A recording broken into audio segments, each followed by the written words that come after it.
Diş çotgasy agyz arassaçylygy üçin möhüm serişdedir. Günümizde ulanylýan käbir hojalyk harytlary ýaly diş çotgasy hem häzirki görnüşine ýetmek üçin birnäçe ýollardan geçipdir. Ilkinji diş çotgasy nämä meñzeýärdikä. Geliň diş çotgasynyň özgerişine göz aýlalyň. Diş çotgasynyň belli bir oýlap tapıjysy ýok. Ilkinji diş arassaçylygy serişdeleriň milatdan öňkü 3500-nji ýylda Müsürliler we Wabilonlylar tarapyndan ulanylan nowçaklanylýar. Olar dişlerini arassalamak üçin çeýnelýän taýajyklary, ýagny miswaklary ulanypdyrlar. Bu taýaklar çeýnelip süýümleri çotgan şeklini alýança dişleri arassalamak üçin ulanylypdyr. Ondan başga miswaklar beceriş we antiseptik häsiýete eýe hasaplanylýan Salvadora persika şahalaryndan ýasalypdyr. Miswaklar häzir hem giňden ulanylýar. Häzir kullanylýan görnüşine meňzeýärdikä diş çotgasyny ilkinji bolup Hytaýlylar oýlap tapypdyrlar. 15-nji asyryň ahyryna Hytaýlylar Sibir ýawan doňuzynyň gyllaryny alyp bambuk taýaklaryna ýerleşdiripdirler. Bu çotgalar ençeme ýyllar soň Ýewropa hem ýaýradylýar.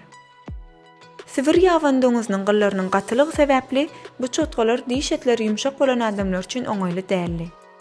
Şol sebäpli onuň ýerine atlaryň arkasyndaky gyllaryny ulanmaga başlapdyrlar. Atlaryň gyllarynyň ýumşakdygyna garamazdan doňuz gylly çotgalar has köp ulanylpdyr. Sebäbi şol döwür atlar Ýewropalılar üçin gymmatdy. Ýewropalylaryň dişlerini arassalamak üçin ulanýan başgaça usuly bolupdyr. Olar zygyr matany kükürt ýagyny we duz erginine batyryp dişlerini arassalapdyrlar. 1780-nji ýyllarda ilkinji döwre wagt diş çotgasy Angliýada William Addis tarapyndan ýöretilipdir. Rowaýata görä bu pikir William'a türmede wagty gelipdir. Bir gün ol akşam naharyndan galansyňky we bir dostundan qarzalan doňuz gyllaryny birleşdirip häzirki görnüşdäki diş çotgasyny emele getirýär.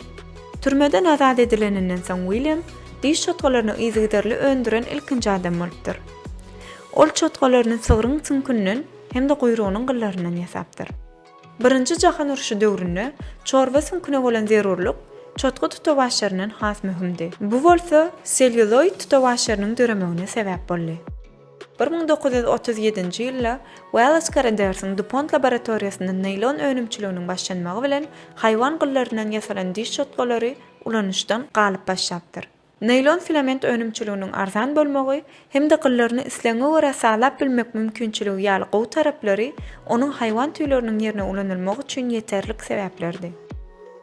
Ýawyny doňuz gyllynyň birnäçe kemçiligi bardy. Olar köplenç dökülýärdi. Gowy gowramaýardy we bakteriýalaryň köpelmegine sebäp bolýardy. Häzirki döwürde naylon çotgalary adyklyk edýän hem bolsa doňuz gylyndan ýasalan çotgalar dünýäde satylýan diş çotgalaryň takminan 10 götermini tutýar. Birinji jahan uruşundan soň Amerikalılar agyz arassaçylygy barada has köp alat edip başladylar. Amerikada eskerler öýlerine gaýdyp gelende dişlerini ýumak ýaly berkendiklerini beýleki adamlary hem öwrenşdirenlerinden soň adamlarda ýyzgyderli diş ýumak tertibi ornaşyp başlapdyr. Bu täsir diş çotgalarynyň ösmegine tergi berip agyz arassaçylygynyň esasyny ýola goýdy. Häzirki wagtda dünýäde 3000-den gowrak diş çotgasy patenty bar. Diş çotgalarynyň markalary, stilleri we renkleri tükeniksiz diýen ýaly. Öndürjüler hastanyň şahsy zerurlyklaryna laýyk gelen diş çotgalaryny hödürleýärler. Häzir günümizde gyllarynyň şekli, hili, çotganyň kellesiniň ululugy adaty diş çotgalarynyň ýöneki ütgeýän görnüşleridir. Olaryň elektrikli görnüşlerini inni bilmeýän ýok bolsa gerek. Diş çotgasy bu taryhy başdan geçirmeleriň netijesinde agyz arassaçylygynyň aýrylmaz bölegi bolmagy başardy.